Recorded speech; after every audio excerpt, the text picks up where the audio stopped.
We're getting real casual today. No makeup, bun up, on the couch. Welcome to Travel Talk Tuesday.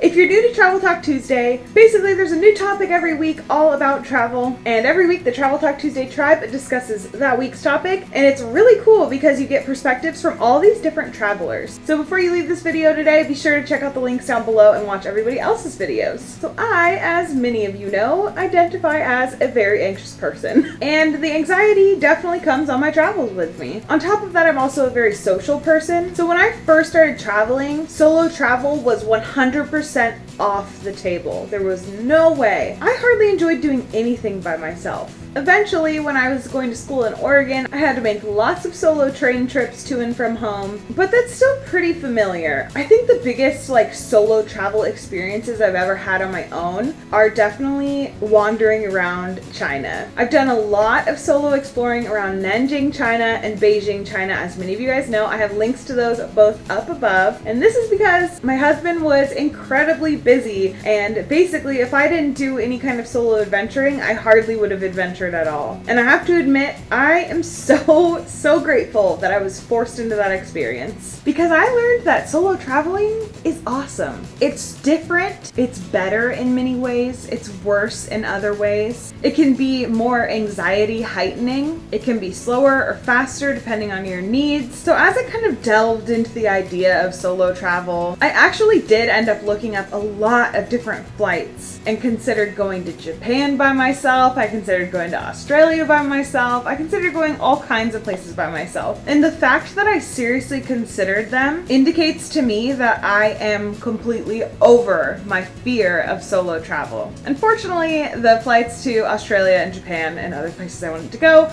were far out of my price range and I had to save my money, but I did get to go on a trip to Hong Kong by myself. So while we were living in Nanjing, I had a friend that was coming into Hong Kong. So I took a flight from Nanjing to Hong Kong by myself. I met up with her in the airport. We were with the group, but most of the time we were there, I adventured around completely by myself. If you want to hear about how I got inspired to travel solo for the very first time, check out the blog post that I linked down below. I actually just redid the look of my blog. So by checking out that solo travel blog post, you'll get to see the whole new look. So I still have yet to do any kind of overnight stay by myself completely. So I feel like I'm still missing that full solo travel experience, but I really want that. I think now that I'm married and my money is Eric's money and vice versa, that we have, financial goals. And so when the opportunity for a trip comes up, it's almost always something that we would prefer to do together. If we both wanted to solo travel, obviously that would get more expensive. So I think money is what's really holding me back nowadays with solo travel, but I certainly feel that I got a strong taste of what it is like to be a solo traveler. I have to say, I loved it and I am craving more. I absolutely plan to do solo trips by myself. I actually really look forward to days when I'm traveling where the people I'm with can't come with me that day and I am forced to go on a solo adventure, because it's really fun to be able to pick what you want, not based on anybody else, to go at your pace, to do things without judgment, and ultimately to do things without feeling influenced by others. It's really an amazing way to find yourself and to get to know yourself and show yourself love. So there's just so many cool, powerful things about solo travel that I was almost unable to decide with this video. Do I prefer solo travel? Do I prefer traveling with other people? But I did end up coming to a decision. I think I do actually, in the end, prefer to travel with other people. And what it really boils down to is the fact that I'm a very social person, and therefore I love sharing experiences with others. There is a limit on this though,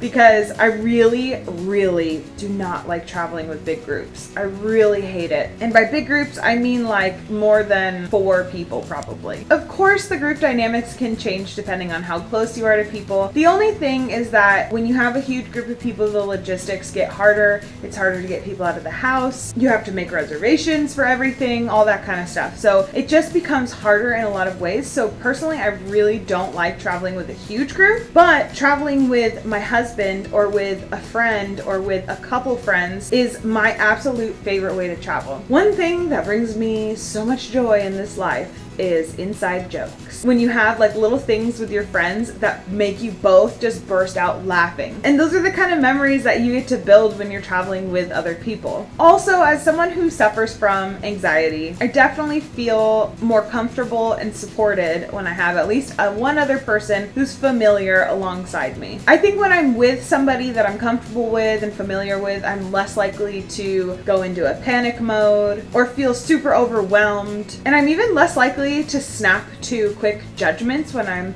looking around at people's facial expressions. We talked about this in yesterday's video. If you don't know what I'm talking about, click that link above. But I'm less likely to be constantly aware of everybody else around me. All the unfamiliar strangers tend to just kind of fade away when I have somebody else with me. I feel like I can focus on our own little space when I need to be in that space, rather than when you're by yourself and you feel very self-conscious because you're by yourself and you feel like people are judging you. I don't know if that's just me, but that's like an anxiety thing. So yeah, overall I would say that I would 100% recommend doing at least one solo travel trip, and I am absolutely planning on doing some overnight solo traveling myself. But yeah, my final answer is I think I'd prefer to travel with my husband or with a friend. Really, actually, probably prefer to travel with a friend because my husband actually travels way different than me. Stay tuned tomorrow for a much more polished video. This one has been very casual, so I hope you guys enjoy kind of mixing it up on my channel. That's what I've been enjoying doing. But tomorrow's video is going to be a Tucson